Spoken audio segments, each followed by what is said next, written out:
3 years. So for some reaction on this, we're joined on the line now by Wayne Duvenage. He, of course, is the Chief Executive Officer of the organisation Undoing Tax Abuse, or OUTA. Wayne, thanks for chatting to us. Let's get your reaction to what was announced yesterday. Yes, I think the public have now been pushed to the brink on energy prices. In the last decade, energy costs have gone up by over 500%. And had all of this corruption and maladministration not taken place, the cost of electricity would be about half of what it is today had normal CPI inflationary increases taken place. So this is a very dire situation for society. We cannot afford it, not with these high petrol costs. Inflation is running high, and now we have these high energy costs, which are going to have an impact on the cost of living and the cost of doing business. Yeah. In the background, of course, we're sitting and we're watching the commission into state capture. We're seeing Eskom officials taking the hot seat one by one, and we're hearing more and more and more about the corruption and the dealings within Eskom. I mean, in the background, that's happening, but we're still paying more. And what is this doing to the psyche of South Africans? Well, it is making us extremely angry and frustrated. We see high levels of immigration. People are almost giving up, and we urge not to, because there's a lot that we have to do to fix this country. We have leadership in place. We have Shamila Batoy now going to make sure that the rule of law takes place and flows, and those people that are involved in corruption and maladministration needs to be held accountable. So we need to remain upbeat as opposed to getting depressed and leaving, so to speak. We've got to be resolute now more than ever before. But what we're saying to NERSA is this attitude of allowing Eskom to have got away with these massive increases due to gross inefficiencies and corruption over the last 10 years is really sits in their lap. They should have taken a lot stronger action a long time ago. But this is what happens when politics interferes with administration, and you have this turnout. So we have a very tough road ahead. But I think we need to not give up now, and we need to be more resolute.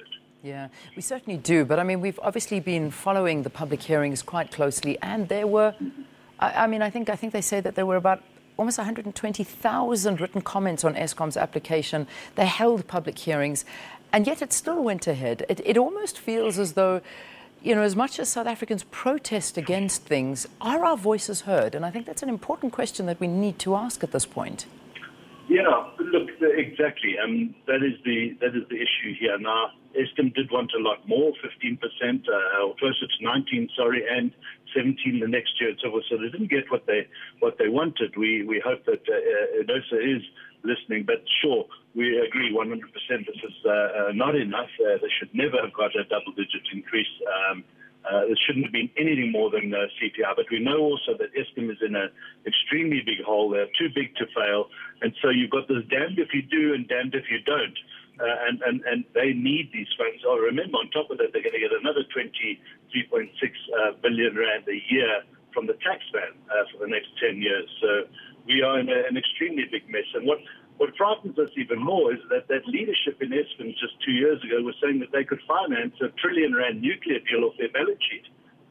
We really are perturbed about how the leadership has been running that organisation over the last decade. Yeah, and that, as you say, on top of what they are reporting, 420 billion rand in the red. I mean, and where they were going to find that money was a massive question mark around that. Just finally, as we wrap this up, and I know that I have asked this of you before, but I don't think we can stop asking the question because, as you say, our hands are tied. We're in a very difficult position. What should we see happening with electricity in South Africa, seeing what's going on at Eskom? What do OUTA suggest we do? Well, what is going to happen, without a doubt, is that the move towards almost portable electricity, greener energy, people becoming self-sufficient on their energy supplies. I mean, today you wouldn't build a new home or a complex without taking care of most of your energy needs and almost taking yourself off the grid. So we've got to reduce our costs, reduce our energy use as much as we can to save these costs, and then start looking at the investments that are going to be there and financed by banks to take yourself off the grid, rely less on Eskom, and be able to supply yourself with your own energy, which comes from the sun. All right, we leave it there. Wayne, thanks very, very much for talking to us. Thanks for your time this morning. Wayne Duvenage is the CEO of OUTA and talking to us about their reaction to what's been granted to Eskom with that tariff increase from NERSA.